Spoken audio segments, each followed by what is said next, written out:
gentlemen, welcome to the shit show. Everybody come see the greatest show. Gather up all juggalos and roll. Everybody come see the greatest show. Gather up all juggalos and roll. Ladies and gentlemen, welcome to the Blake and Sal Show with Mark. For over 10 years, dominating the podcast world. Now sit back, relax, and get ready to have some fun. Let's welcome your hosts, Blake, Sal, and Mark. I am not a stranger to the dark.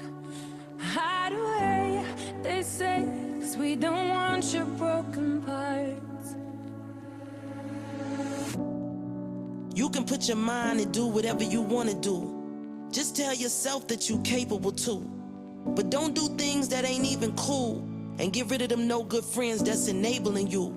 Making you feel like you won't be nothing. Your life crumbling, they talk mumbling. You gon' be something. You are glorious. We're no gangs but warriors. We well known, notorious. They can't stop you or block you or mock you. They mad cause you bad and they not you.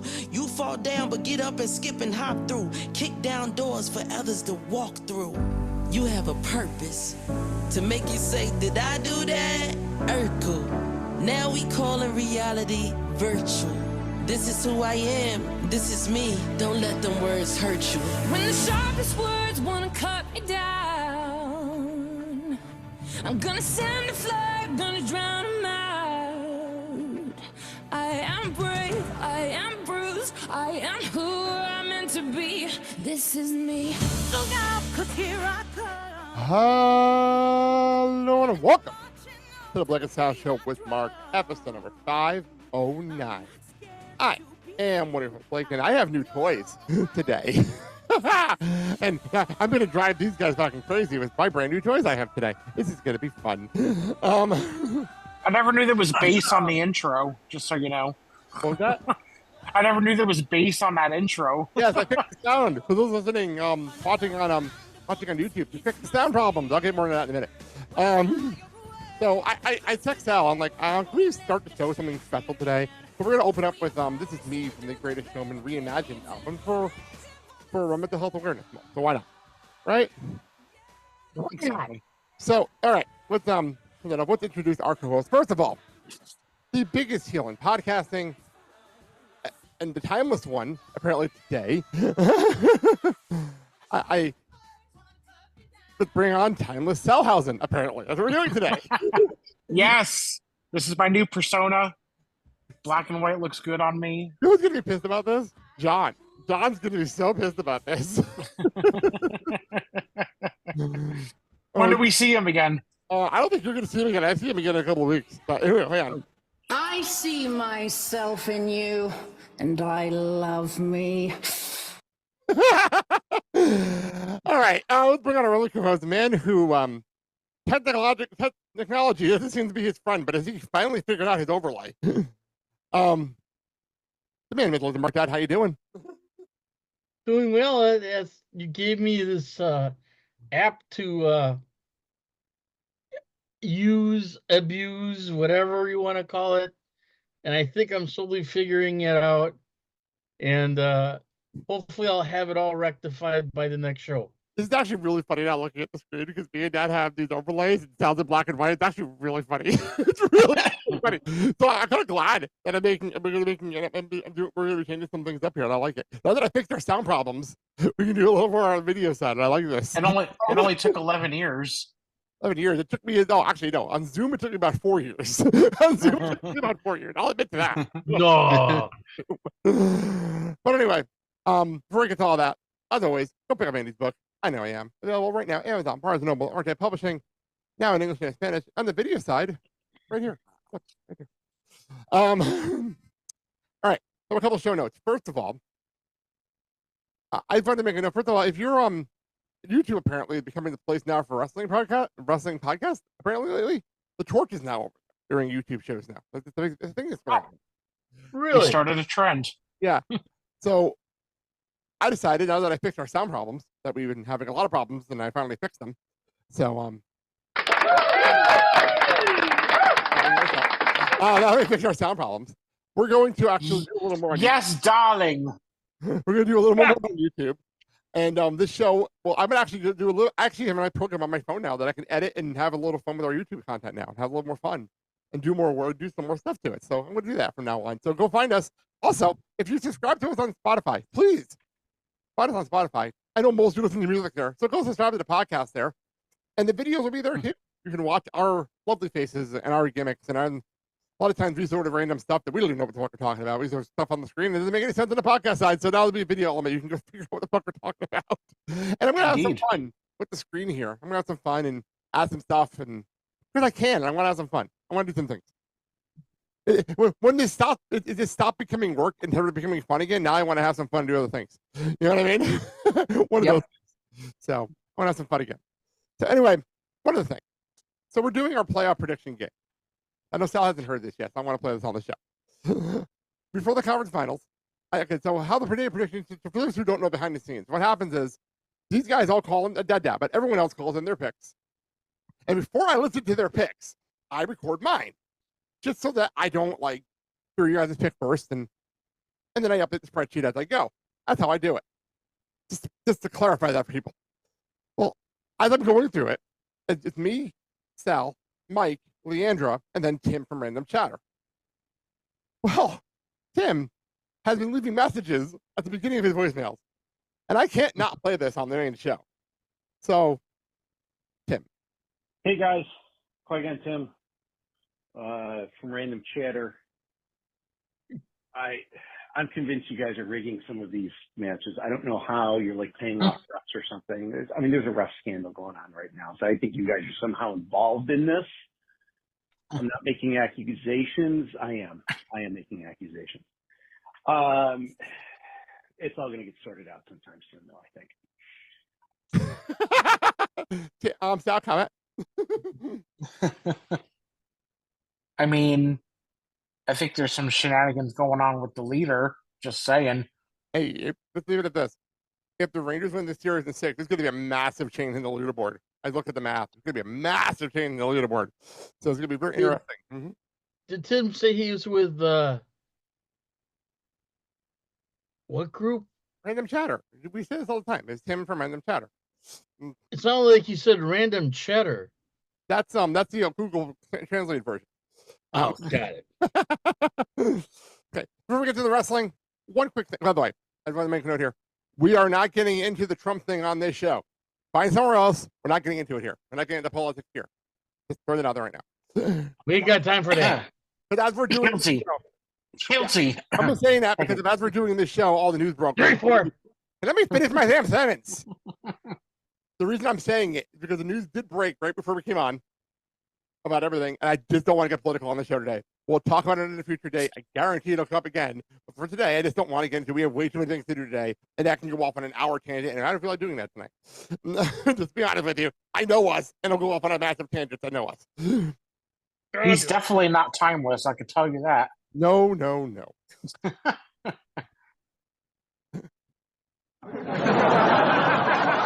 So, anyway. Live in front of the studio audience. Anyway, one quick note I do want to mention, because we've been talking about it behind the scenes, not really talking about it on the show, but I want to bring this up because it's a big deal. The PWHL Minnesota, they are officially the first Walter Cup champions over the PWHL. Yes. They beat PWHL Boston. Otherwise, it'll be the last season. They will have names. That was announced on the drop today. Yeah. They will have names next year. But by the way, Rick Rudisky is pitching that they could bring back the Riveters. That'd be great. I doubt it. It would be great though if they did. But anyway, Minnesota first champion, very cool. Sal, did you see the end of Game 4?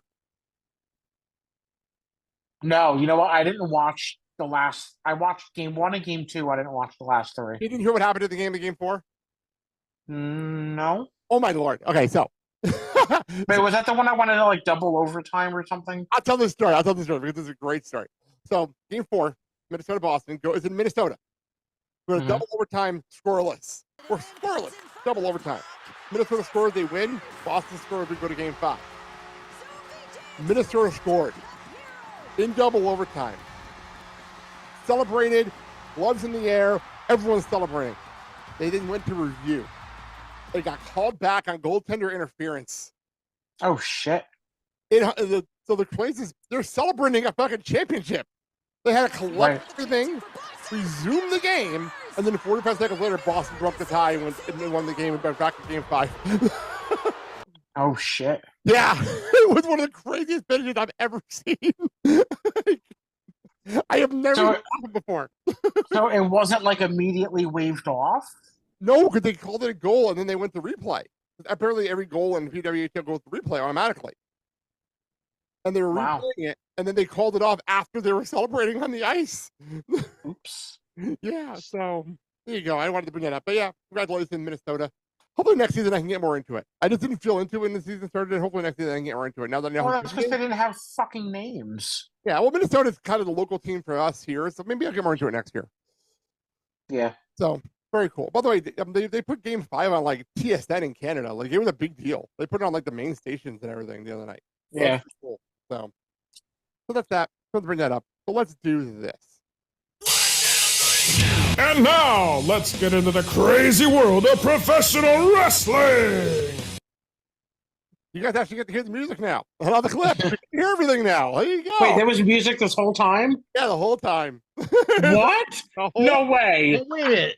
The song is Downing Pool. Step up. It's been that way the whole time. This whole time. I thought it was Whole just time. the They made the introduction. music last year. They made that last year. I thought it was just the introduction. No, there's been music. Oh my flabbergasted. Hang on a second. Before we even do it, because I know that you can hear everything. By the way, this is what happens, people. This is what happens when we're not going to be together for like a couple of weeks after this. I don't mind doing this. We're not going to be together for a while after this show. So, this is the other one. You probably never heard this then. Here you go.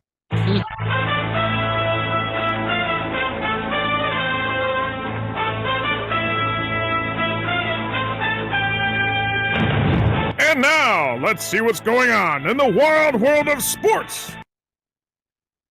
That has not been there this whole time. The whole time.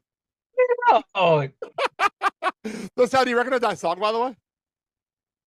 It sounds familiar, but I No, can't. you know it. I guarantee you know it. It's the old NHL Tonight's theme. That's what it is. Yeah, Yep. She had two back in the 90s. That's that Yep. music. That's what it is. But I've been there the whole time. Wow. so when John comes on, we'll be able to hear his intro Everything. music? Everything's going to be able to hear better. Everything's going to be so much better now that I fixed this. Damn. So, all right.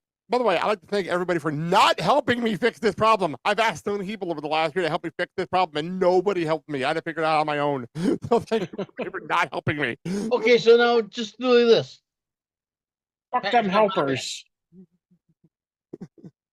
Fuck them kids. Anyway, by the way, so Sal, there's a random button on here that says PUBG. I don't know what we didn't know what it meant before we went on the air, so I'm gonna press this button. This is what the button means.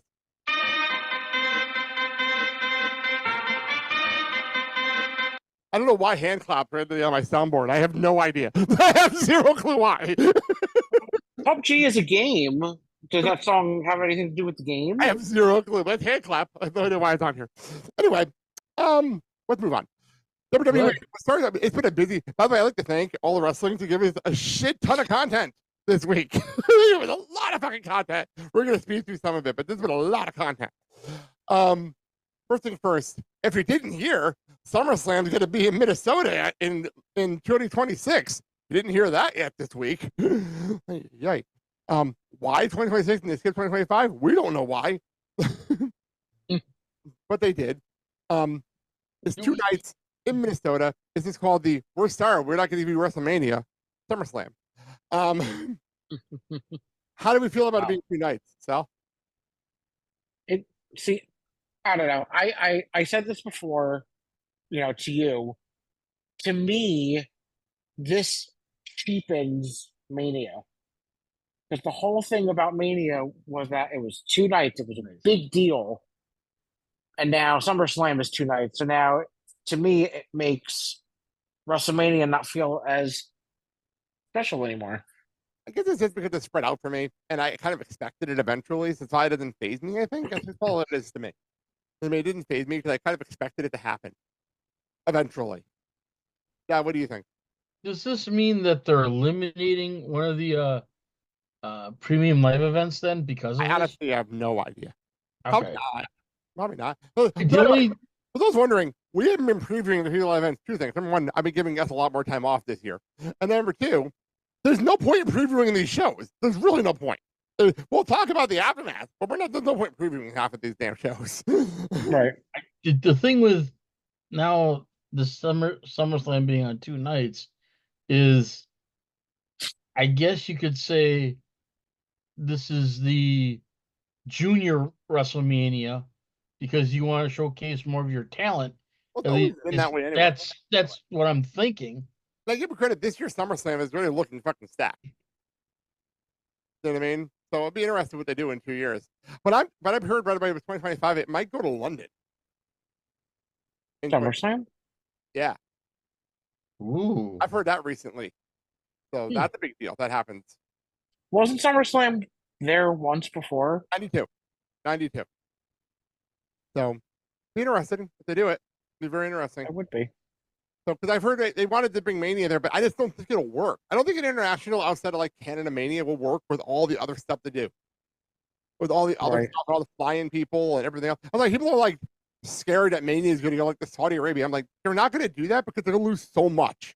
They will lose so much stuff. Yeah. Like, there's so many things they would lose. Yeah. All the I agree coverage with and that. all the stuff. Like, you can't fly. Like, as for instance, it's a perfect example. I didn't even think about it until I heard it on Grasping Media. Mm-hmm. What's the one thing that they advertised right after Cody won the title? They're going to be on today's show the next day. Yeah. That ain't going to happen up there in Saudi Arabia. There's no way. It's impossible. Nope. Likewise, it's absolutely No. impossible.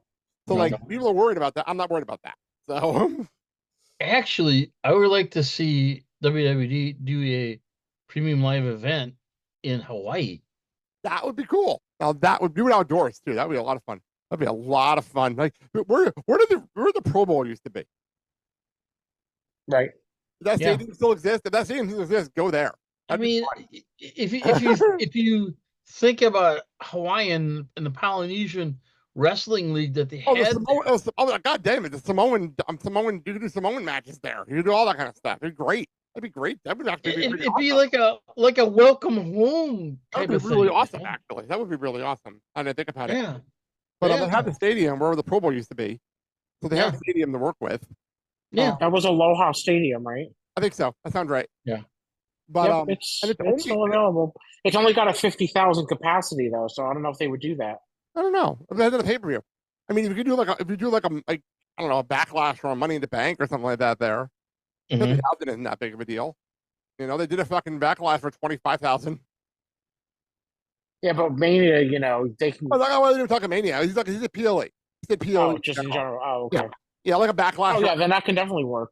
Yeah, definitely. I think it'd be great. I heard Hell in a Cell. Triple H threw out their possibility of going to Italy next year for a PLE. In the Coliseum. I don't know, but they said because apparently the crowds in Italy have been amazing, and they want to reward them with a PLE, much like they did with France. All right. That sounds cool. I'm not like that. If the crowds are gonna be great, I'm all for it. I'm all for it if the crowds are gonna be great. I mean, my thing is if you're going to market your brand internationally, you might as well do this. Mm-hmm. I'm all for it. 100% all for it. Okay. Speaking of which, let's go to King of the Ring, Queen of the Ring, and the PLE that happened last Saturday. Gunther, he beat Randy Orton, despite the fact that Randy Orton's shoulder was up. And I love the fact that they brought it up and then moved on Monday. Kind of brought it up and we ignored it. I'm looking at this down. The black and white is really throwing me. It's really funny. Anyway, so apparently, Gunther currently is scheduled to face the World Heavyweight Champion at SummerSlam, and that will to be Damian Priest or Drew McIntyre, which would be at the Clash of the Castle in Glasgow, Scotland, on June 15th. Since we will not be previewing that show in full, let's discuss it. What happens in this match, Sal? I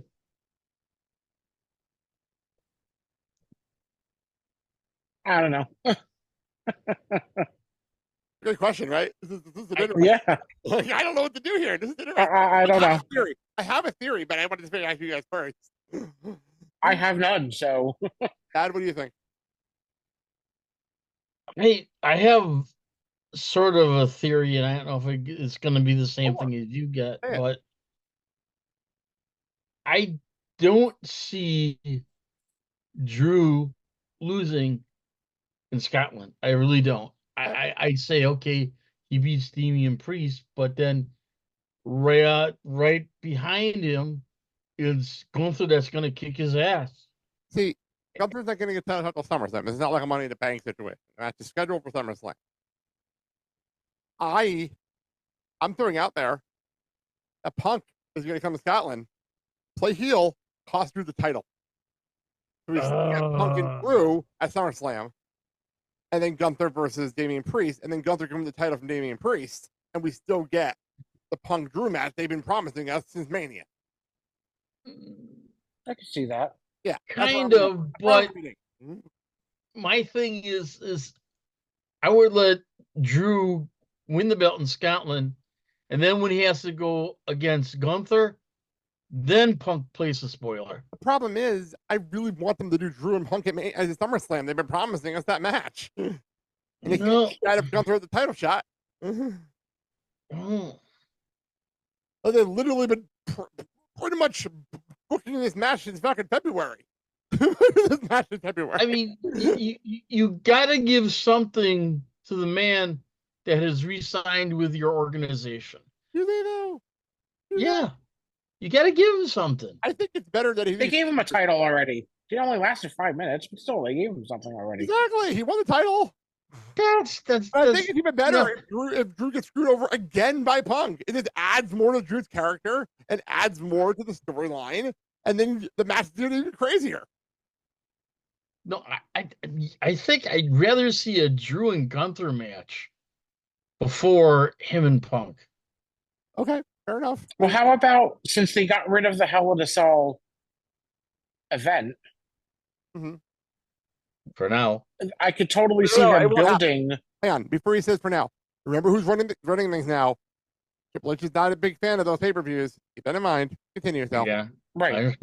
So, I could see them building Drew Punk to lead to a Hell in a Cell match at like SummerSlam or something if they could pull it off. That'd be great. That'd be pretty damn cool. Well, that's that. We'll find out. When we come back at the end of June and figure out what happened here. I'm very curious. This is one of the more intriguing PLE main events I've seen in a long time because I have no idea what they're going to do. It's going to be really fun. This is really a lot of fun. On the women's side, Nia Jax is our queen. By the way, I want to make a note. I love how Gunther has not put the crown on. Yes. He's not put the crown on. He's carrying around like a title belt. I love the fact he's doing that. I fit this character so much. I think he can't realizes that putting on the crown kind of detracts from his. It doesn't fit his character at all. Persona. Perfect. It's absolutely perfect for his character.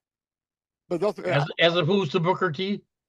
Well, as opposed to Nia Jax, who we actually still haven't seen as queen yet because we're recording this before SmackDown. But I think Queen Nia wears the crown, goes over the top, but doesn't even have to change her character. She's just going to be herself.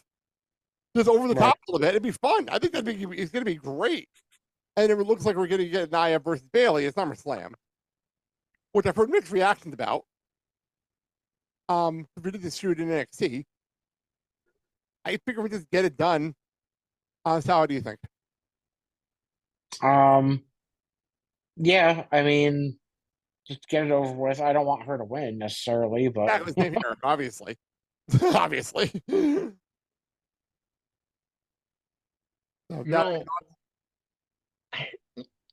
Even though a Nia Jax and Bayley match would be really great to watch, I just pray that basically that Nia doesn't botch anything up with certain moves. And I think she's been better since she's been here. I think she's been a lot better since she's been back. I've seen that her self-confidence has come back, which is really great, which makes her more secure on doing things that she thought she was uncomfortable with in the past. Moving on, I can't wait for this one. Let's see who Sal hated today. Liv Morgan. Uh-oh. Oh, here we go.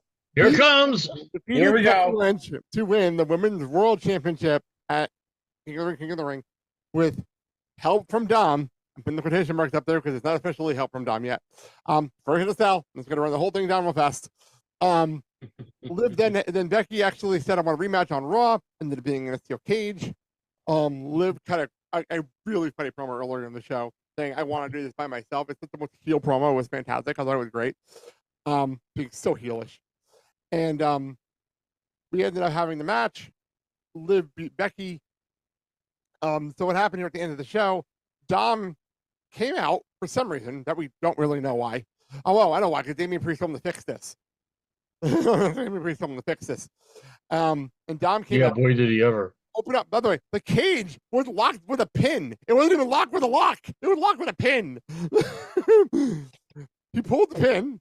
The referee did not try to stop him at all, which is even funnier to me. He opened the cage, tried to get Becky to come out of the cage to get the belt off of Liv. Meanwhile, you saw you didn't watch Raw this week. So I had to explain this extra part. Earlier in the show, we had JD McDonough versus Braun Strowman. Why? No idea. But we had the match earlier. Well, Braun was pissed at JD. We don't even know why Braun pissed at JD, but we put the whole show with Braun chasing JD around the building. And we As you do. just for fun. Yep. Braun Strowman. Well, apparently it was going to culminate in the main event because JD and Finn came out to talk to Dom and what the fuck he's doing. And Braun came out to chase JD again. Did a full lap around the ring at full speed. Ran into Dom because he was in his way. Dom then accidentally hit the door in the Becky face. As you do. And then Liv crawled out of the cage and retained the title. Here's the problem on the air. This was a showing off. Showing off the air right there. WWE quickly, immediately within like 5 minutes, put a video on their Instagram page. Because USA cut the show off. Of Liv looking at Dom and then giving him a big kiss. And that's when we that was so unnecessary. What, the kiss or the sound effect? The sound effect. Well, both really. So that's where that ended. Before we get to the next note. Sal, your thoughts on Liv being champion and this whole Dom craziness and weirdness. Go. Here we go. I mean, they've been obviously setting it up very subtly. But no. I can't stand her to begin with. I feel like the whole Dom thing is just so weird. Like I don't agree with this storyline. Not necessarily because of her either. I just don't agree. What I find interesting The about storyline the line is like they're doing the whole Liv trying to steal everything from Rhea thing, which I like in concept. I like that in concept. Right. But it just got weird. Especially But with she's Dom and injured and she's not even there. So it's like, why are you Well, it even sounds like bothering? she'll be back for SummerSlam, from what I've been hearing. So we'll live at SummerSlam. That's what I've been hearing. So, are we led to believe that this is going to turn into a romantic triangle? Well, I'm pitching a match here. I'm going to pitch. It's a return match from SummerSlam 2005. This time, we're fighting not only for the title, but for the love of Dominic Mysterio. He's going to be the shark cage above the ring, and we'll have Liv versus Rhea for the title, and we'll have a rematch from 2005. Instead of it being Rick versus Eddie, it is Rhea versus Liv for the love of Dominic Mysterio in the shark cage. So we're going to put a stipulation on that if Rhea wins the belt, Dom stays to the Judgment Day, but if she loses the belt to Liv, then Dom's out. Sure. Why not?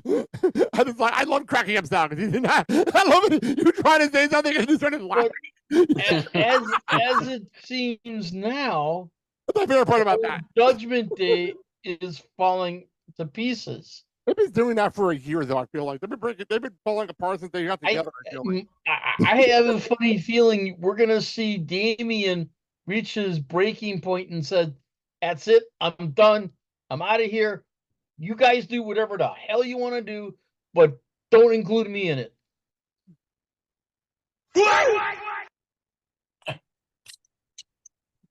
I'm gonna start pressing buttons just to fucking sound sometimes. Just gonna fucking sound a little bit. So the other news that came out of this, apparently Becky Lynch's contract is expiring as of when the show drops on Friday. When the show on the day before our show drops, her contract officially expired.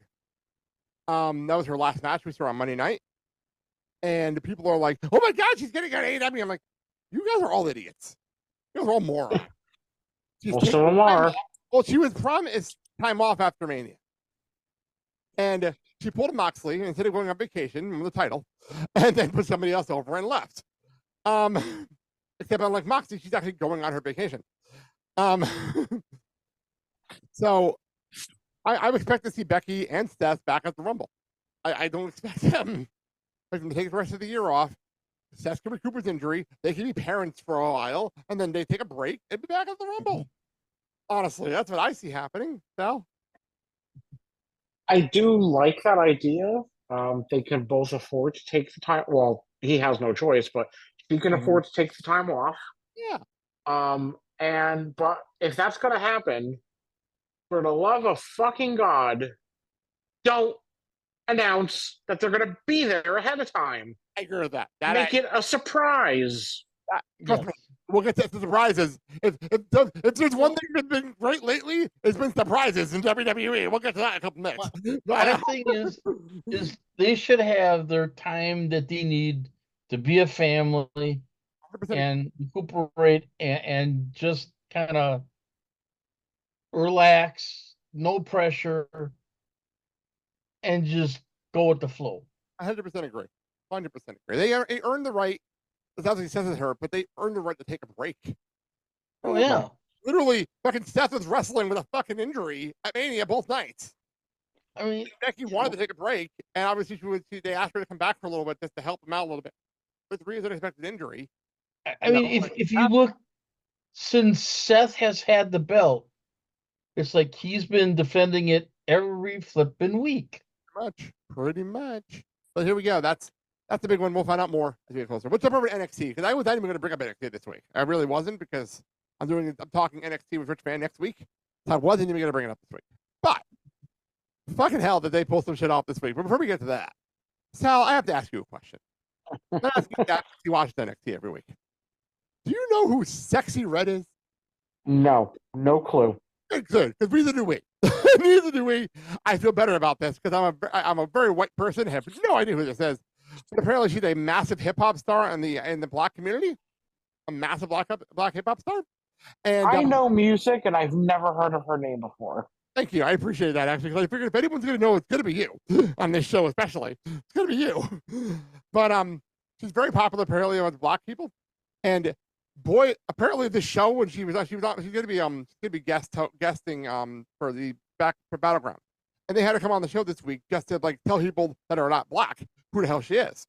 The funniest part is, because there's so many black people on NXT right now, I felt like I was watching the horniest and thirstiest show of this show in the ages. It was fucking crazy. It was fucking nuts. We literally dealt with 2 hours of Booker T just being thirsty over Sexy Red for an entire 2 fucking hours. Oh no! Tuesday. So much. I guarantee you might be getting texts from Charmel wondering what the fuck is going on. It was really crazy. The entire 2 hours. The only thing that made it fun was she came out with Trick at the end of the show, and she actually looked really cool with Trick. It actually looked really cool. But other than that, I have no clue who she is. And I'm glad you don't either, because it makes me feel a lot better. It does make me feel a lot better. But anyway, so later on in the show, they were hyping up, last week, they were going to hype up Roxanne will get her announcement for her opponent at Battleground. And I went through me and Andy were talking about it. And it's we had a couple of ideas, but we also have this ladder match going on for the North American Women's Championship on the other side. So there was a bunch of names that we had up, and we can't see you, Sal, by the way. You're blocked out, literally. Nice. I'm trying to look up, see if she has an Instagram or something. Oh, trust me, it's all her boobs. I'm telling you right now, it's all her boobs. No way. Red, huh? But anyway, so we have So Ava comes out to announce to tell. Oh, actually, Roxanne comes out cuts one of her best promos to date. Great heel promo, putting herself over what a heel should do. Great heel promo. Wow. Told you. I told you. The first line in her bio says "Ghetto Fabulous Hoochie." There you go. Told you. I told you. Oh. He's so distracted right now. Are you looking at the outfits? I'm looking at her grabbing her hoochie and flashing a middle finger. How apropos. Oh man. All right. Anyway, Roxanne does this whole great promo, and she says, "Ava, come out and tell me who my opponent is." So Ava's terrible music hits, and she comes out. By the way, she's still not getting good at promos. Ava, by the way, still not getting good at this. But anyway, not the point of the story. Mandy looks at me, she's like, maybe Cora Jade's coming back. And I'm like, I'd love to see Cora Jade back, but she was just at a house show over the weekend, and she said she's not going to be ready for a few months. It's okay, they're Cora Jade off the table. And we're literally trying to figure this out. And I have audio, because this is like one of those moments where it's like, holy fuck, this happened. Roxanne, you will be defending that women's championship at Battleground against... Who is it?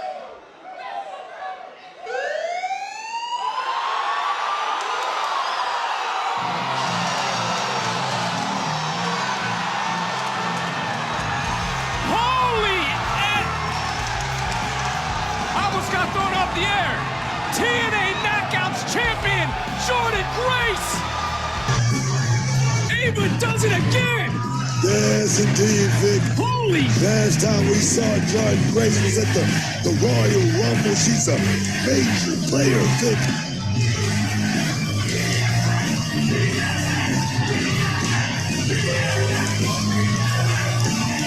Perhaps the most powerful woman to ever grace this business. Oh, yes, man. So that happened. Did I just hear a TNA chant at an NXT show? That's exactly what happened. Well then. So the siren hit, and because I'm watching Impact, it's been every week since the new year started. I'm actually really enjoying the show. And the siren hit, and I knew exactly what it was. Like the minute it happened, I'm like, no fuck. I looked at the screen, like, I literally screamed like, no fucking way. And then Jordynne Grace's name comes up on the screen, and I lost my shit. Mandy lost her shit. Like, it was one of those, no one saw this one coming. No one saw it coming. It was shocking. My favorite part is, I went, after all the shock was over, and she got a promo reintroduced. By the way, Jordynne, though, gets in the ring and doesn't act like everyone knows her. That was the best part for me. She gets in and cuts this fantastic promo, introducing herself to people that don't know her, saying who she is, why she's here. Like, I thought it was a great promo. Putting herself over. And it's going to be Jordynne Grace versus Roxanne Perez at Battleground at the UFC Apex. I might have to watch that just to watch her win the title, because that's what's going to happen. Well, one more other thing. So we have this go down, and I literally went on Twitter. So I'm like, okay, I avoid Twitter usually before shows because I don't want to be spoiled for stuff, because that's usually where you find the news. So I usually avoid social media before anything live. Apparently, absolutely nobody knew. Absolutely nobody. Every news site, every single person that would normally know spoilers, nobody knew. They kept this one. They kept this one like in the. I don't know how they pulled this off, but well done. Like, well done to everybody involved in this one. Like this how you brought up a little while ago. Make it a surprise. This is a surprise. That's what I all the credit to the road for. I was stunned by this one. So, before I get to the other news, Sal, I texted you a photo of Jordynne Grace hitting in the NXT rank. What was your reaction? I was a little confused. I'm not gonna lie. But other than that, okay, let's do this. I think my favorite part was I was listening to audio the next day, and Brass Spring Media does a live show during NXT because they really don't talk NXT, but they had it on in the background, and all of a sudden Zach Haydorn just stopped. Like, is that Jordynne Grace? Like, it was very, very funny. He's like, is that Jordynne Grace? It was very hysterical, very, very hysterical moment. Dad, your reaction to Jordynne Grace in NXT? Like, wow. This was probably the best kept secret that nobody, and I mean nobody, could expect this to happen. So now that we have Jordynne on NXT challenging Roxanne, I can honestly say I don't think Roxanne's got a hell of a chance against her. I really don't. I'm interested how they get out of this. I'm so curious. If they have Jordynne win the title, I don't know. I I honestly have no word. If this happens, and I'm going to talk more about this with Rich next week, but like, I don't know what's going. I don't know. I honestly don't have words. If that pulls off, I don't know. I mean, if I picture this in my and she wins both titles, I see her going back to TNA and saying, I'm relinquishing the title so you can have a tournament. I'm headed back to NXT where I have business I have to finish. So you know what we were talking about Mercedes Moné getting that ridiculous contract to go to AEW? I found out this morning. Apparently, WWE offered her a 6-figure deal to come in to just do these 3 dates to start. Because she's doing NXT this week, obviously, on the show. She's wrestling this Tuesday on NXT against Stevie Turner. And then Battleground. She brought in for these 3 dates. Obviously, she can win the title. We don't know. We don't know what's going to happen next. But she apparently offered her 6 figures to come in to do this. If they have given her this, a lot of money. Then they're dangling the carrot in front of her and see if she bites, and she will bite. Yeah. And my thing is if you're able to get Jordynne Grace into your organization in the women's division, that is a major feather in your cap. And no offense, you can come by yourself and leave Jonathan Gresham over in TNA with his old octopus and gimmick. Leave him over there, please. I don't want to deal with that on NXT right now. By the way, and I say that, I'm gonna go off the tangent for 1 second because you guys aren't watching TNA like I'm watching every week right now. The show's being really good, really a lot of fun, and still Jonathan Gresham apparently decided to go full octopus. Not even exaggerating. He now wears a tighter mask and now spits up ink. And points his opponents for weeks. Not a joke. Okay. It's actually happening. On TNA, like, what the fuck are we doing? Like, what are we doing? Like, the show's really good until this happens. I'm like, oh, fucking hell. You've been doing so well. Does he have like suction cups on his so bad. uniform too? So bad. Anyway, so the other thing that's being reported, apparently, this is not the only crossover we're getting. Apparently, there's going to be more crossover with WWE, NXT, and TNA, including NXT people showing up at TNA. And I'm like, damn you, I'm going to have to buy Slammiversary now. I was not planning on buying Slammiversary, and now I'm going to have to. That's their next live show. I'm going to have to watch this damn show. I told the Mandy, I'm like, they're going to make me watch Slammiversary. They're going to make me buy Slammiversary 20, aren't they? They're going to make me order this. By the way, the 20th annual Slammiversary is insane. But they're going to make me order this damn show, aren't they? Just so I can see what the fuck they're doing. I can see what the hell they're doing. Yes, they are.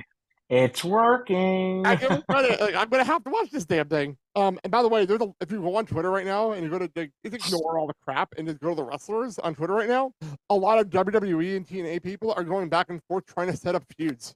It's actually been really fun to watch. Like Drew McIntyre is like going at it with Moose right now. Moose of all people? Moose the TNA champion. Moose the TNA champion right now. So it does make sense. He's the champion. Oh, I guess, yeah.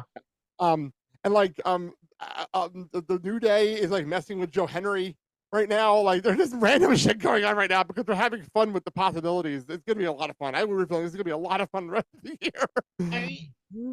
If AEW has a good rapport with New Japan, then I don't see why WWE can't have the same thing with TNA. Somebody made a point that that WWE is gonna show fucking AEW how to actually work with TNA, actually work with this company. Yeah. And how successful it can be.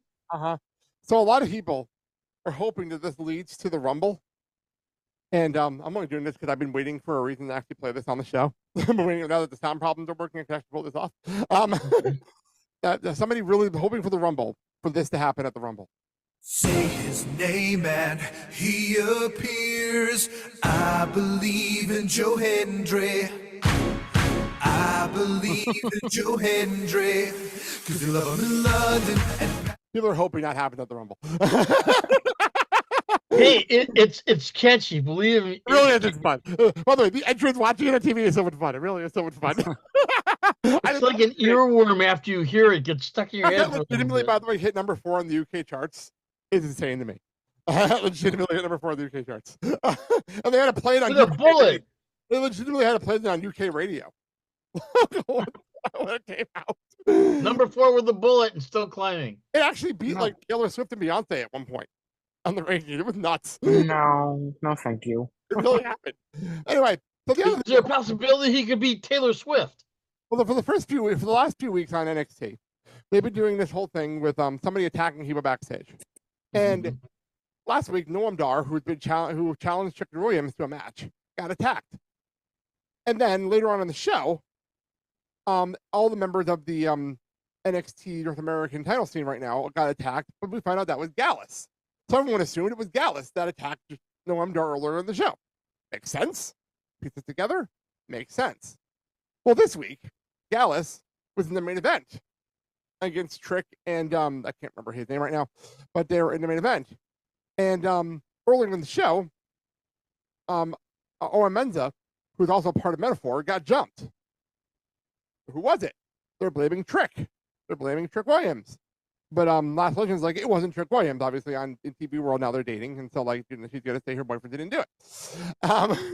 So after the main event, Trick's in the ring doing his thing, and Lash comes out to talk to Trick, and he goes and asks him, "Who did you attack him?" And before Trick can answer, the lights went out.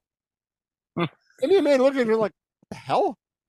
Well, let's come back on, and somebody's attacking Trick Williams, and we're like, "What the hell's going on?" We didn't see his face right away. He turns his face at the camera, and it's Ethan Page. I did not see that. Did not. And Mandy recognized him first. And my favorite part was Vic Joseph, but I don't have the audio of this one because I didn't have a chance to find it. But Vic Joseph literally says, "Wasn't he an A?" Whoa. Really? He said that on the air. Yes. So now Ethan Page is actually pushed it right to the main event and he got Trick Williams, which I did not expect. It sounds like they're not going to be a Battleground. It sounds like they might do this match at Heat Wave, which is in Toronto, in his hometown. So not only is it interesting, it's going to be interesting for Trick because he's not going to be the hero in this match in Toronto. There's no way. So it's going to be interesting. Right. A big surprise. That was a big surprise. Apparently his contract just expired, but it almost sounds like there may have been some tampering because they've been teasing this for weeks. They've been having this attack thing going on for weeks, and then they had the Gallus thing that throw people off. So I have a feeling they had this in the works for a while because his contract really just expired. Right. Very interesting. so that's it. Yeah, good. I look at this as Triple H thinking outside the box and doing something that was always taboo and forbidden to do. And now you've done it, and it is going to pay off in spades. And believe me, it's going to be so successful that people are going to say, why didn't he do this sooner? And the only reason why they didn't do it sooner is because the powers that be that were at the helm would have never done that. So before we go to AEW, I do want to bring one thing up that broke today. Well, we're not going to bring up the Trump stuff. I have to bring up Vince because this is our show. We have to bring up this up. Did you hear the Vince news? Apparently, the federal government has stepped in. And they have told, I'm just setting it up here to make sure I read this right, Janelle Grant to pause her current lawsuit against Vince McMahon because they have something else. So I have a feeling by the time Rebecca's on the air, Vince McMahon's going to be indicted by the government because of something. We don't know what it is yet. It's something. Interesting. So this is broke earlier today. So I'm interested how this is going to go. So we'll follow up on this story obviously in the future. But I just want to throw that out there that we're not ignoring it, but we just don't have many more details than this. So, so there you go. All right. AEW. Yeah, pay-per-view this weekend. It might still be going on. We don't know. I'm not sure what's, but I don't complain about the London shows. I never do. Sal does. I don't. Especially on a holiday weekend. I don't complain about it, especially on Labor Day or Memorial Day weekend. Why? I complain. I complain about it. We're not working the next day anyway. Right? Doesn't matter. We're sleeping. Even I'll admit it, this show was too fucking long. This show was too fucking long. It went into Memorial Day. What the fuck? The show was at 11:30 my time. It's 12:30 your time. Like, what the fuck? This is long. I don't understand if you're okay. So the excuse used to be, well, we only do 4 pay-per-views per year. It was justified. You've doubled the amount. Start your fucking pay-per-view early if you're gonna go fucking 5 hours. Well, actually, if you count the pre-show, the pre-show was started. If you were watching the Rangers overtime game during the pre-show, right. So I had the pre-show on, but I was more concentrated on the hockey game. And by the way, actually, didn't it end like right when the pre-show started? Just as the Renee and RJ show started. This is the Renee and RJ show started on YouTube. Although I did vent about something real quickly. And Dad's gonna cringe. I understand we've been dealing with tornadoes around here lately. A lot of tornado warnings, a lot of weird shit going on. I understand that. We're in fucking overtime of an Eastern Conference Finals game. And ABC turns off the game for a tornado warning. and says we're not going back to the game until this is over. I'm like, fuck you. I went over to the ESPN app and watched the rest of the game over there. I'm like, no fucking way am I missing the end of this game that I spent my entire afternoon watching. This is not happening. I'm not even a fan of either team. I have no rooting interest, but I am not missing the end of this game because of a possible tornado 4 fucking counties away. I don't fucking care. They are doing this to keep you better informed. Fuck you. I don't fucking care. Well, there you go. Okay. Know what the fuck you're interrupting. There you go, folks. That's it. Know what you're Cody Rhodes. Sorry, that really frustrated me. I was so fucking pissed. I'm like, no. I'm jumping over to the ESPN app and I'm watching the end of the game over there. Feel better now? Yes, I do, actually. Thank you. Okay. Anyway, what were they? Double or nothing happened. Double or nothing. Anyway, so the show started at 5:30 my time, so the show was at least 6 hours, including the pre-show. Including the pre-show. So unnecessary. And there was matches. I literally like this could have been on Collision. There was literally 3 different matches on the show that they could have done on Collision the night before, and I would have actually probably watched Collision. Right. I didn't watch Collision this week because the card looked terrible, and we had better things to do. I swear, the whole pre-show was more of a commercial to basically pump up that new show with the table for 3 ripoff, as Sal calls it. Yeah, was it a meal and a match? Whatever it is, we do still want to watch it because it's Renee and freaking Eddie Kingston. We still want to watch it. We haven't had a chance to watch it yet. We do plan on watching it. You mean RJ City? The RJ and Renee show with special guest Eddie Kingston. Wait, is that on YouTube? On YouTube, it's like a half hour. Right? Yes. We plan on watching it. It's free on YouTube, so it's worth watching. Yeah. AEW. It's a half hour of Eddie Kingston is just funny. I mean, like, I can't complain about that. Especially knowing Renee's and Eddie's freaking chemistry. That'd be funny as hell. Anyway, Double or Nothing. So what's up? I did not put all the matches on here because there was too many things to talk about. We're not getting through all of it. I don't care. The only thing I didn't put on here that was important was Juice Robinson's back, and that's pretty cool. Even though it was completely overshadowed by Rock hard. Rock hard. Better now? Anyway, Dad knows what we're gonna call him now. it's Rock hard. That's what he is. Okay. Anyway, the big news. That's what she said.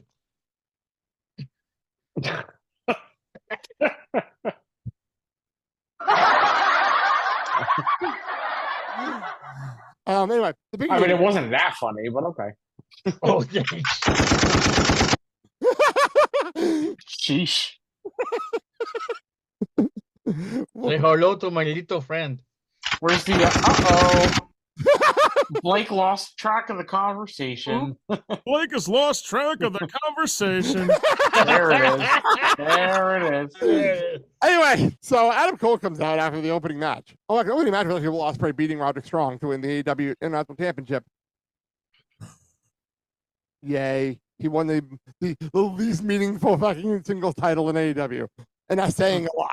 That's saying a lot. With Ring of Honor titles still for some reason existing. That's saying a lot. Anyway, anyone have any comments on Ospreay winning? Because that's a little bit my thoughts. So, yeah, I'm kind of surprised that they. I mean, I guess they want to elevate the title, but I feel like somebody of his caliber should be going for something a little higher. We'll get there. We'll get there. Which he is, yeah. We'll get there. I've got any thoughts on Will Ospreay winning the international championship? I think I keep wanting to say intercontinental, but it's not intercontinental. It's international. International. I think it's great for business because you take a star like Will Ospreay and you cement it by giving him like the beginning belt to go after better titles and huge matches, and the guy can go. And I agree with that. Will Ospreay is the most over person in this company right now. But I have a problem putting it on the fourth most important singles title on their damn show on him. That's my problem. You know what I mean? Why there's 4 single titles, I have no idea. But not 2. You know, I mean, the only title that I would say would be lower than the Intercontinental title, international, or international title. Oh, you're doing would it. Be TBS. No, that's women's. I'm talking about men's. Oh, okay. It would be TNT. The second most. The titles go, in my opinion, the world title, the TNT title. That's number 2. Especially with Adam Copeland holding it. That was the Brody Lee's belt. Like, that's an important belt, in my personal opinion. Okay. Yeah. I'm only putting this number 3 because Okada's holding it, even though he doesn't defend it or anyone has to give a shit about it, and that's the Continental title. That shouldn't even exist anyway. We talked about that back when they awarded it. And then the International Championship, which was only relevant when Orange Cassidy was holding it. So, like, even Mox couldn't make that damn belt relevant. Sorry, I forgot. Even less important is the FPW Championship. I forgot about that one. Well, see, I would say FTW Championship would be like the last belt on the list. That's what I mean. Like, that doesn't count anyway. It's not recognized, and they keep changing the name, and Jericho's doing whatever fuck he's doing, and whatever. The learning tree or whatever. By the way, quick. So funny part is, she doesn't watch AEW with this often. He comes in the room to see what's going on because he wanted to see Ospreay and everything, right? And he comes in just as TV time is Jericho starting. And he looks at us like, what the fuck is happening? What the fuck is going on? And he's like, I don't want to watch this, but I want to see how this ends. I want to see how this ends. Him in the Redwood. It's so bad. Anyway, so after the winning match, Adam Cole comes out.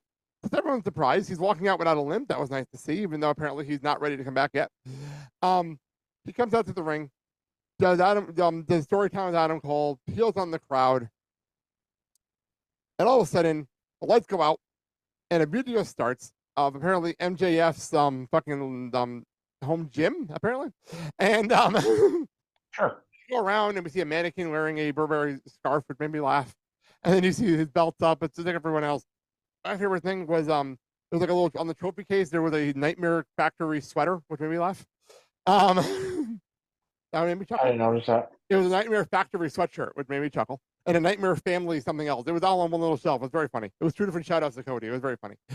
So then we get to then all of a sudden the music hits and everyone goes nuts because MJF's back. It's exciting. Really exciting to see MJF back. And he comes out dressed like 2020 from 2002 Triple H. And in the freaking denim, not the bar. No scarf. I was very disappointed there was no scarf. I really wanted him to have the scarf on over the denim jacket. That would have made me laugh. For no reason, it would have made me laugh. He gets in the ring and all but tells everybody. He looks great, by the way. By the way, he does look fantastic. Absolutely, yes, fantastic. For a man who was injured, he looks amazing. He gets in the ring and all but puts an end to everything that happened at the end of last year. Everything that we complained about at the end of last year with Adam Cole and the Devil storyline. He all but shit all over it, destroyed Adam Cole within 2 moves, literally stepped on the Devil mask, said, I'm done with this. I'm done with the kangaroo kick, playing full babyface in front of the crowd, but being the MJF babyface that we wanted to see last year. What we wanted to see. To be an asshole, but be everyone's scumbag. That was the whole point that we wanted to see last year. This is the person we're finally getting. And he's back. Sal, you love him. Your thoughts? I was expecting him to be on a little bit more.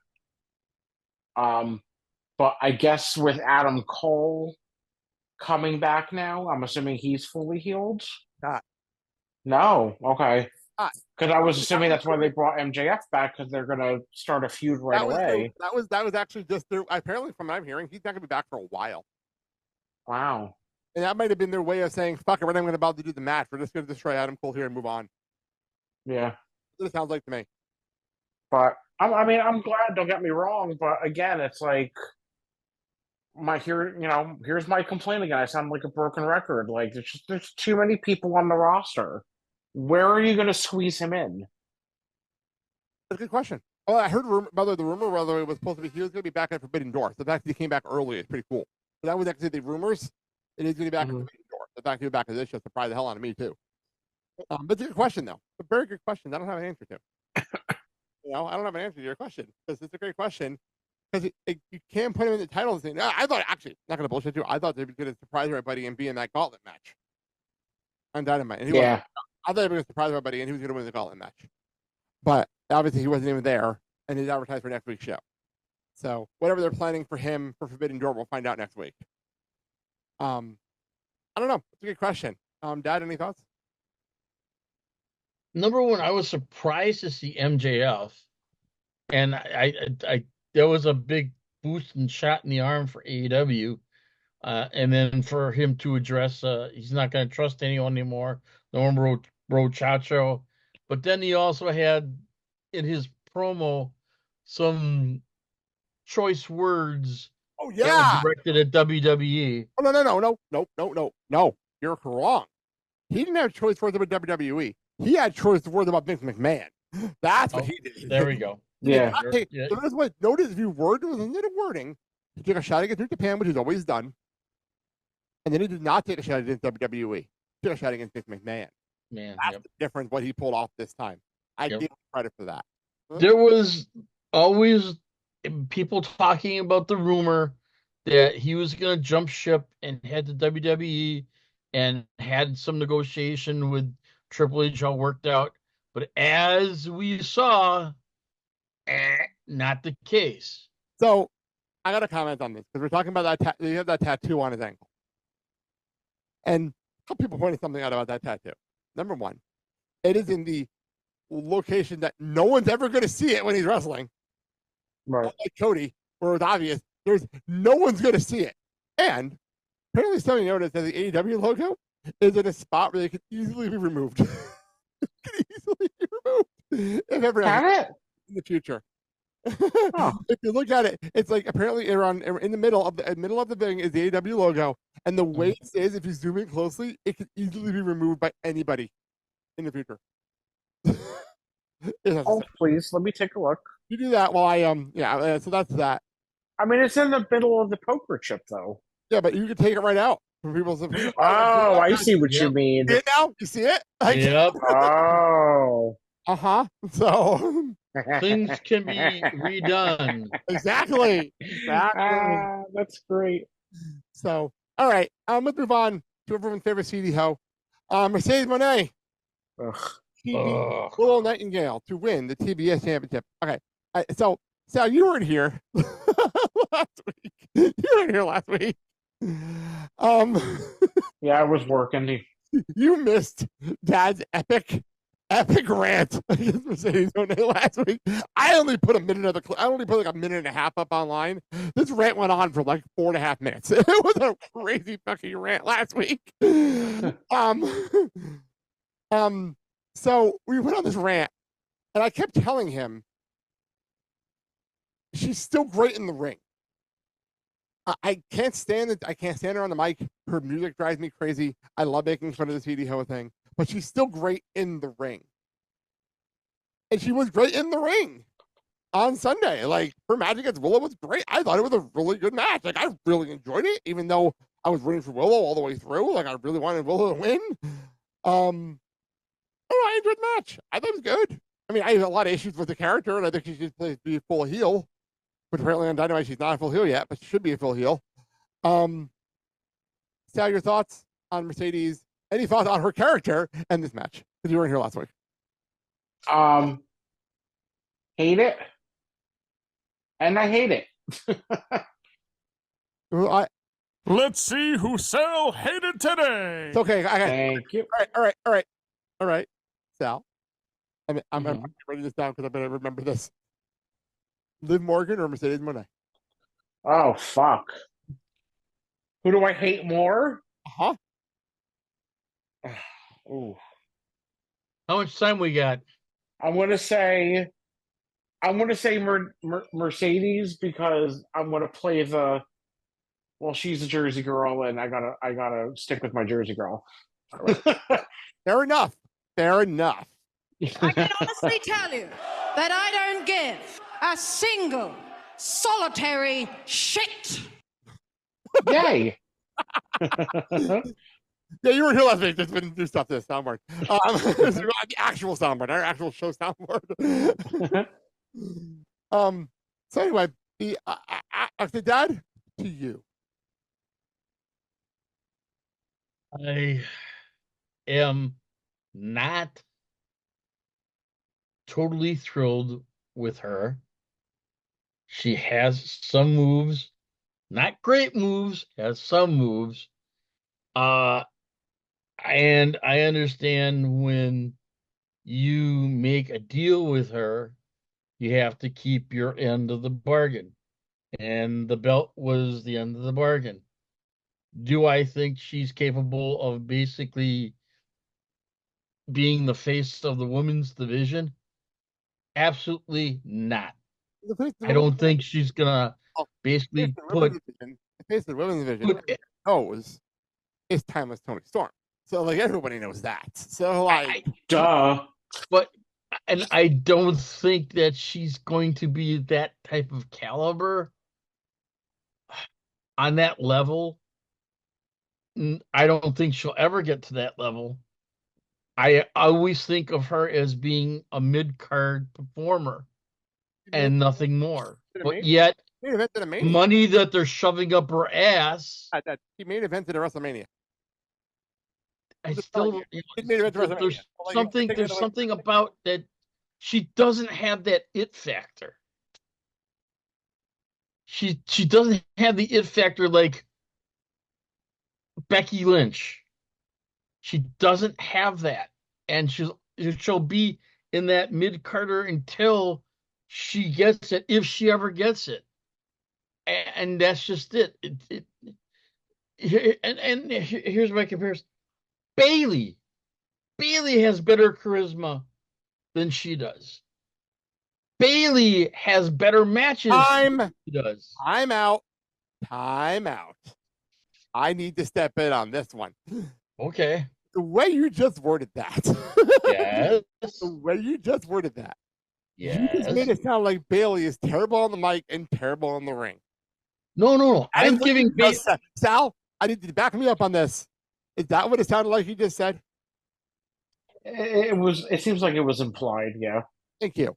No, what I'm trying to say is Bayley is a hell of a lot better than Mercedes Moné CD Ho, whatever you want to call her. She's Mercedes isn't in the same caliber, same league as Bailey. Okay, that's better. And that's the whole thing. Better. She doesn't have that. And she'll always be recognized as a mid-carder. She doesn't have what it takes. And all the buttons on the soundboard, and there's no boo button. Damn it. Yeah. Whoops. So I mean, and everyone knows this is just a temporary stepping stone to get back to WWE and just have more money shoved up her ass for doing what? Absolutely positively nothing. And she'll have her temper tantrum and she'll storm off in a fit and going, "Oh, I won't work for you. I'm going to take time off. I need a break. Oh my God, I'm so exhausted from working a lackluster schedule." Bitch, bye. Mark is going off on a tangent.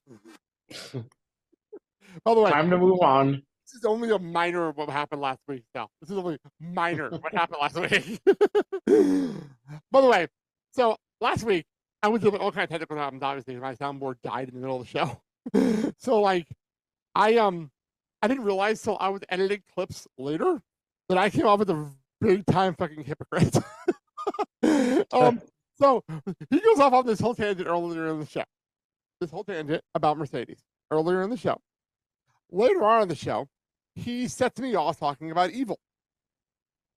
I almost kind of want to apologize for being a hypocrite because, like, at the end of the Mercedes clip, I went and said, "You two have these blind hatred for people," and then I had this whole ranting at evil literally 20 minutes later. 20 minutes later. Which again, you'll hear more about that next week with Rich. You'll hear more about that next week. Because trust me, I'm not even preparing Rich because that's going to be a rant and a half next week. But anyway, after the match, after Mercedes won the title and walked away and danced away and went to the back of the Dancers for Ospreay, which is absolutely hilarious. By the way, we saw that shirt last night. Nana was wearing it last night during the show.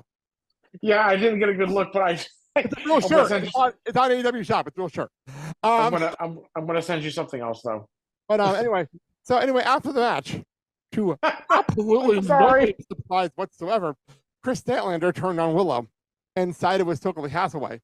Aside from my own actions, what did I do to deserve this? And the crowd the crowd was more pissed at Chris Statlander because what the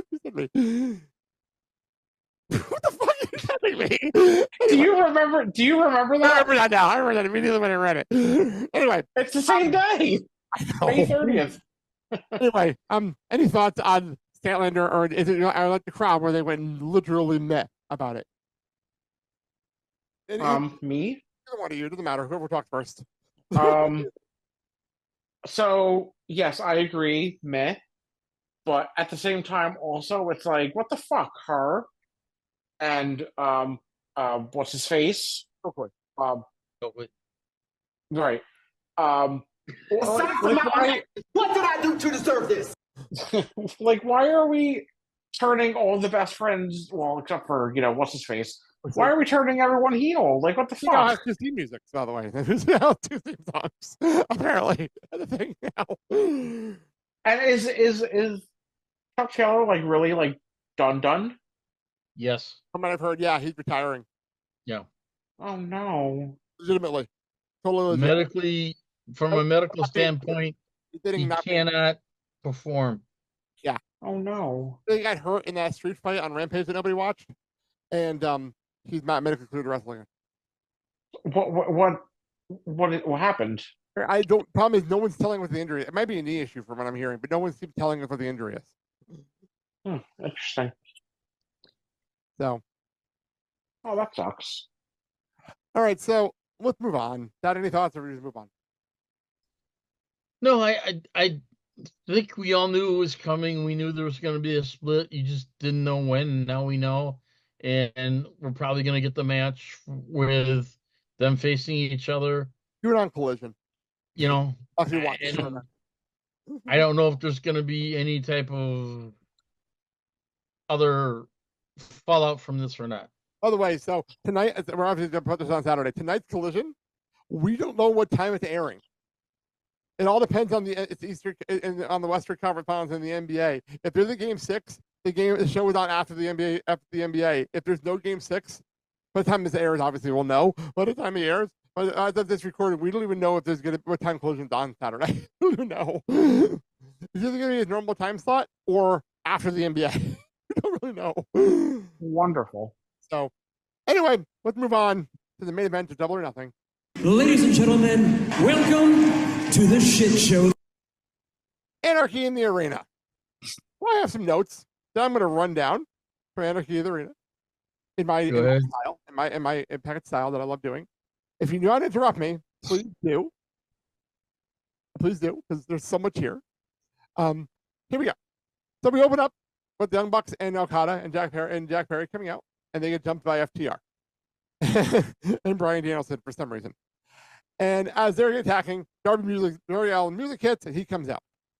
They keep playing Darby Allin music to the point where Matthew gets pissed, tells them to pop in the music and play the Young Bucks music instead, which, by the way, is pretty much a rip-off Roman Reigns music, by the way. It's pretty much a rip-off Roman Reigns music. And then Bryan Danielson grabs the mic, and for some reason has the power to tell the music guys to put on the final countdown. We don't know why. We have no idea why. But my favorite part of the final countdown was Darby Allin timing the coffin drop to the final countdown. That was fantastic. That was awesome. Then Matthew coming out with the skateboard. Yeah, that was great. So then Matthew grabs the mic again and says, "Turn off the music. We're getting charged $200,000 every time we play this. By the way, that is 100% real. That is how much it costs to play that song on television." Oh my god, that's so unnecessary. The money goes straight to the band. That's not a record label. That goes straight to the band. Why is that so much? That is so unnecessary. I know. I'm just telling you what. That's 100% legitimate. Because it's got to make up for all the illegal downloads. So $200,000 anytime they play the final countdown on television. I feel like Brian, boo, I love you, but no. There you go. I wonder if they split the cost. Does Brian really want the song? Would they split the cost? I mean, Brian has both the main event money, so like he can split the cost if he wants to. Anyway, so I'm just gonna raise some highlights here. First of all, I'm gonna put this in our graphic because it's one of my favorite things that happened the whole night with Okada holding up the Rainmaker Drive sign. I'm sorry, that made me laugh so damn hard for no reason. Maybe because it was after 11 and I was so tired, but that made me laugh really hard. So then I'm going to run down the important stuff here. Jack Perry hit Darby Allin with a bus that says scapegoat on it, and then knocked himself out apparently while driving into Darby Allin. Apparently, I don't know how that happens, but okay. The airbags didn't go off. I have no idea what knocked out Jack Perry there. The Young Bucks then Darby Allin apparently survived this, got back to the stage to help FTR and Bryan. The Young Bucks then picked up Darby Allin, beat him up, and threw him down the co-divider, which made me laugh. Yes, as you do. That made me chuckle. And then somehow he survived this to save Tony Khan, who was kidnapped by Jack Perry from Gorilla, dragged to the ramp in the most awkward scene I've ever seen. Dragged him to the ramp. He gets saved by Darby Allin wielding a flamethrower.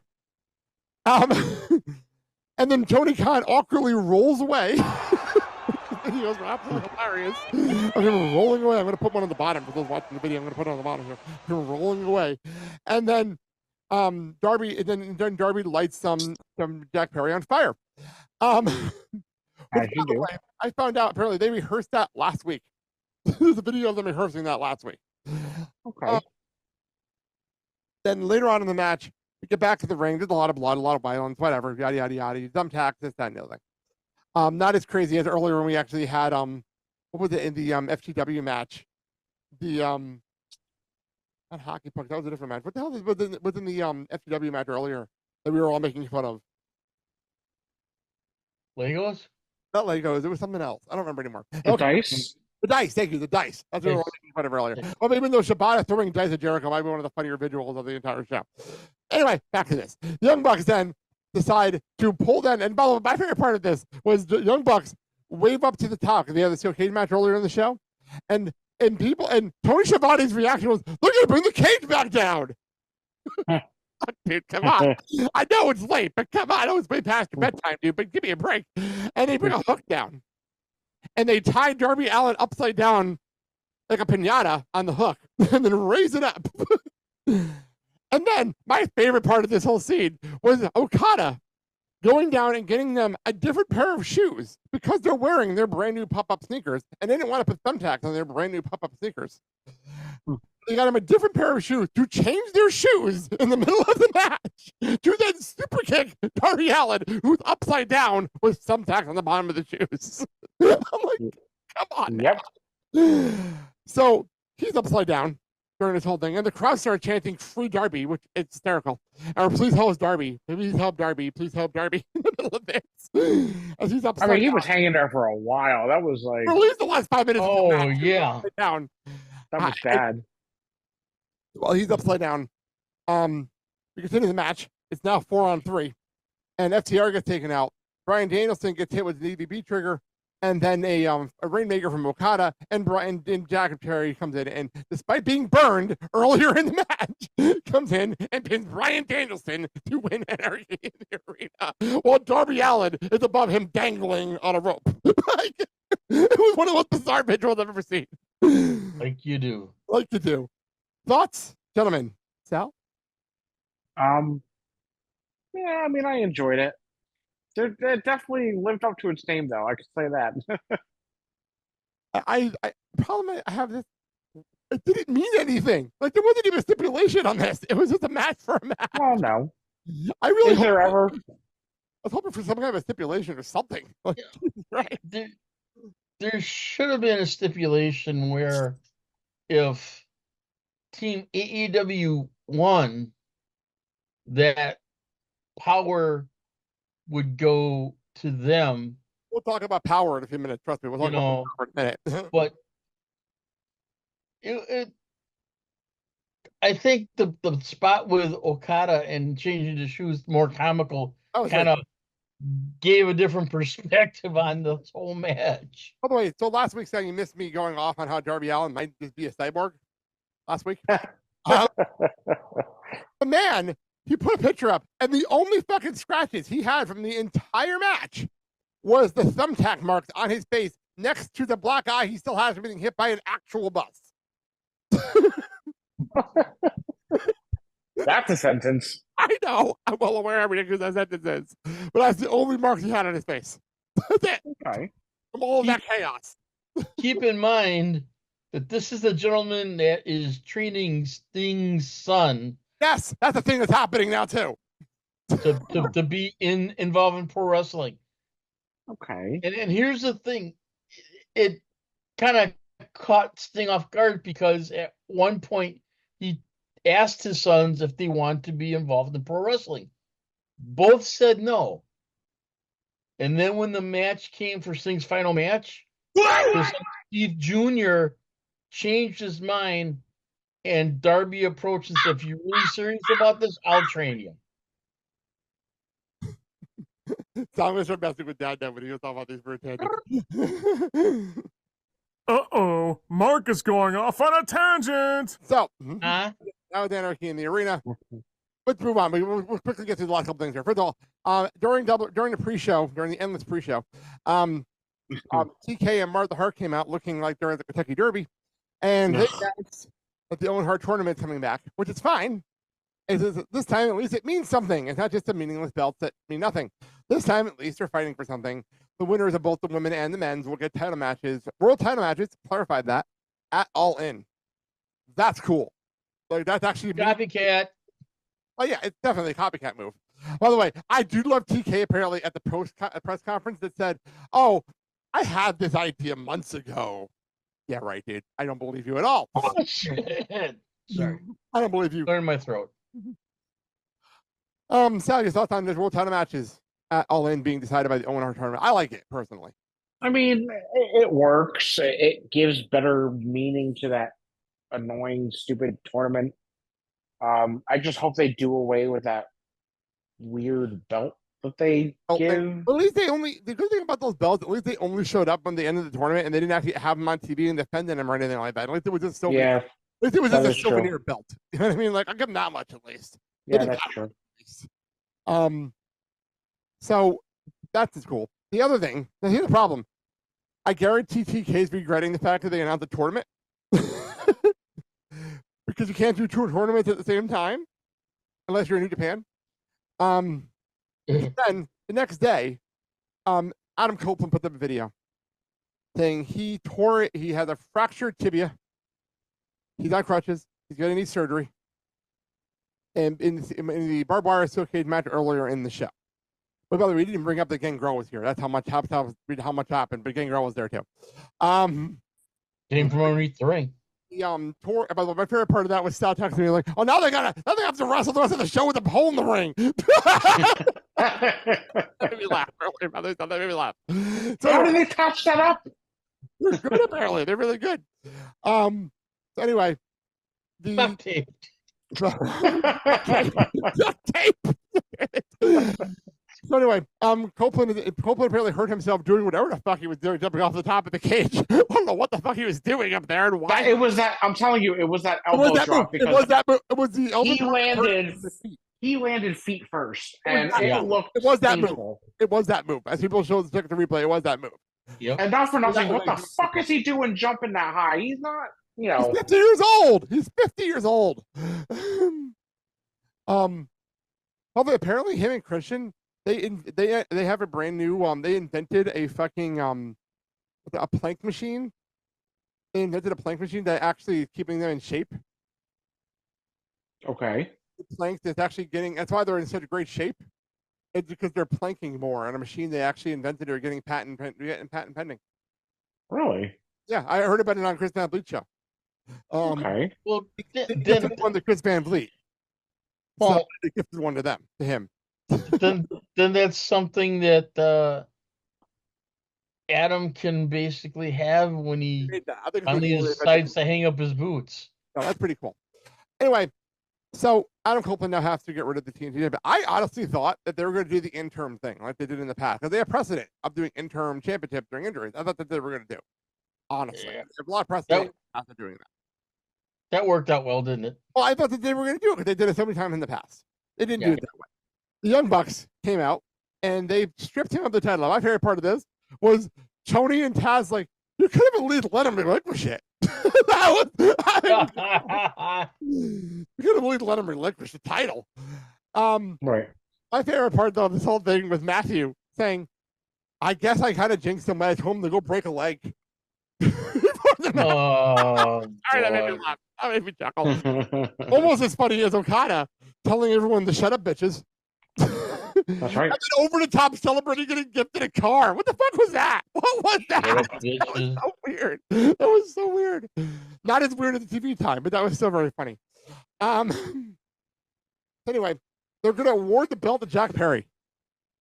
And so Christopher Daniels, who, by the way, they fired 3 weeks ago on Dynamite for some reason, came out and said he was rehired as interim vice president, which makes absolutely no sense.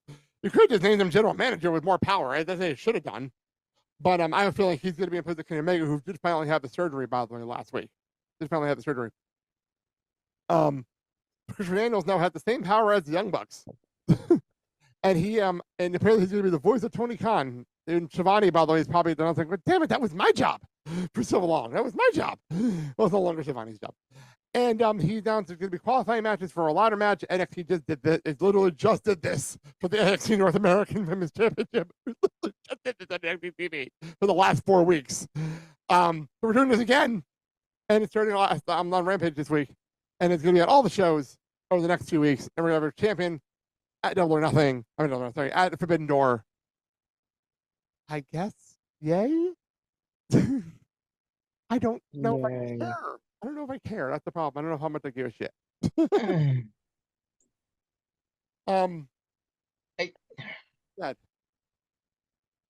I'm not sure how to feel about this.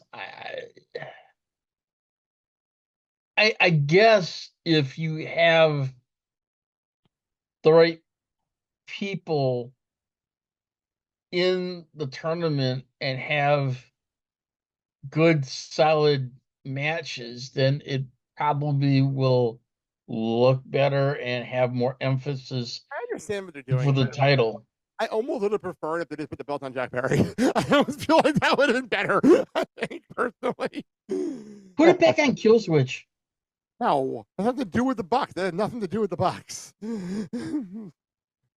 So that's that. Sal, any thoughts? I, I don't know. It's an unfortunate circumstance, It really is.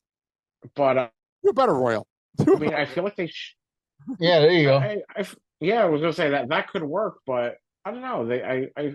It just gives them an opportunity. Yeah, it's going to be weird having two tournaments going on at the same time, but this could be an opportunity for them to just have something to do on Collision for like the next month or whatever. I kind of said to my friend Josh, I'm like, can we just do this whole thing on Collision? And then people actually watch that show. People actually watch that show for a change. Like the last time people really got into Collision was when the C2 was going on back in December. Like that's the last time that people were actually watching Collision regularly because they had that great the C2 going on. Like it was fun to watch. You know what I mean? You know, if you could say like you put Jay Lethal and Jeff Jarrett. No, don't do that. I'm saying put the belt on either Jack Perry or like Takeshita. I think Takeshita should win the belt personally. Who? That'd be fun. Takeshita, who's with Don Callis. Oh, yeah. He should win it personally. Put the belt on Trent. I think that's a terrible idea. Terrible. Put it on OC for the fun of it. Put it on OC. Oh my gosh, Orange Cassidy. I love the fact that he came out to Jane with his white T-shirt on, but he comes out to what was my mind? He comes out with a black T-shirt on. I think that's absolutely hysterical. But it's the exact same T-shirt. It's the exact same shirt, which is very funny. So last thing here, Swerve Strickland will defend the AEW Championship at Forbidden Door to the winner of that gauntlet match that we had at the end of Dynamite. But by the way, I thought it was so much better than the first one. So much better. So much more entertaining. So much more unpredictable. Because I didn't know what was going to happen. Like the minute they fucking brought out like Mystical, I'm like, okay, this is going to be fun. This is going to be a lot of fun. And then I literally popped when Shoto Uno came out. So that was a nice surprise. But I really enjoyed that. But so the winner of that, who apparently is 2-0 now in these fucking gauntlet matches, was Will Ospreay. And it's now Will Ospreay versus Swerve Strickland in the main event at Forbidden Door. Me and Dad are going to do a full preview of the show with John in about a month. Sal will be off that week. So Sal, why don't you tell us your pick and your thoughts on this match? I'm confused because he just got the shitty title, and now he's going after the big title. Now I don't foresee. This is tough, but I don't think it would be wise to have Swerve have such a short title reign. But I can see this dragging on. You know what I mean? Because I think Will Ospreay will be AEW champion at some point. I'm still saying he wins it all in. So I don't know, but I just want them to recreate that little dance thing that they did in that one match that I saw on YouTube or whatever. I saw that too today. I saw that today too. That was very funny. So, like I said, me and Dad are going to do a full preview of Forbidden Door. So I have one last topic. I'm going to save it for another show because we're really running late. I know Dad's got to bring Kyle to work soon. So we got to wrap up. And I know Sal's falling asleep literally over there. And I am. I'm really tired. We're 2 seconds away from doing a night show. And the next time he falls asleep, I'm just going to do this. Or for this one. So we'll save that topic last for another time. So that being said, let's get out of here. Sal, and as soon as I get the music back up here because I got to do it on a different screen. We'll close out. We're going to close out with what I didn't say top of the show, but we did lose Richard Sherman this past week. I didn't make a big deal at the top of the show because we had so many things to do. 95 years old, absolutely legendary writer in the history of Disney. So we're going to close with the song that was Walt Disney's favorite song. Julie Andrews singing Feed the Birds. We're going to close with this. So Sal, take it away. Let's go. Yeah, for more information on our show, including find us on social media or watch the show on YouTube or wherever, go to theblakeandsalshow.com and please don't forget to comment or leave a rating and review, and we will read it on the show. If you're on Spotify, there's a Q&A feature. You can comment there and we'll read them on the show. Just so you know, there's a Q&A feature there. You can actually comment there. By the way, if you ever feel bad about ourselves, I should just hit this button. I love it. You guys are so great. Thanks. That's your thing. Hey, as always, it's been your pleasure. And please, if you happen to have a local independent wrestling organization where you live at, patronize these people. These are the young men and women coming up in the world of professional wrestling, and they want to show you what they can do and what they're all about. From their moves. Are you playing him off? Am I getting the hook? I think you are. I better not be getting the hook, because if I get the hook, I'm going to give the finger.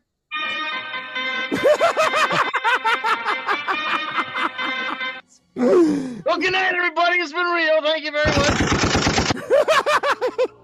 Don't forget to tip your bartender on the way out. I knew that would pop you so much, Sal. I knew that would get you really bad. Go to these people, see the matches, see what they can do, because these people want to get into the big and wonderful world of a major wrestling organization. So please do this. Also, let's be kind to one another. We've got one world in ourselves. We don't want to fuck it up, okay? And Please. kids. Thank you.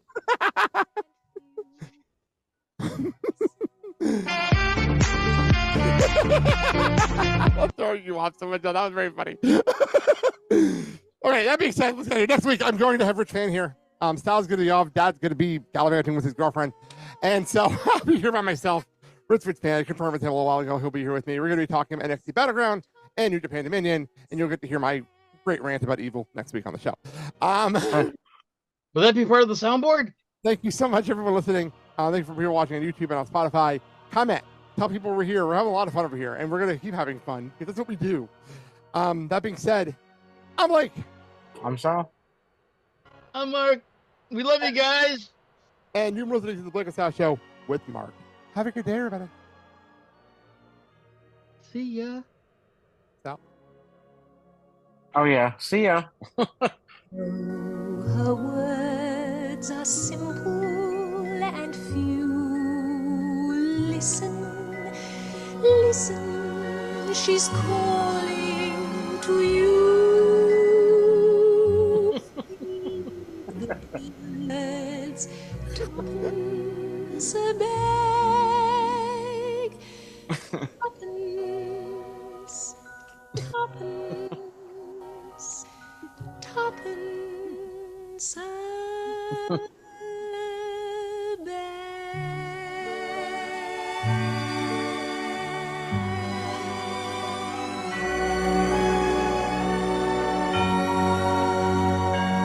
Thank you so very much. Goodbye. Mwah, and good night. Bye-bye, bitch. Fuck them kids.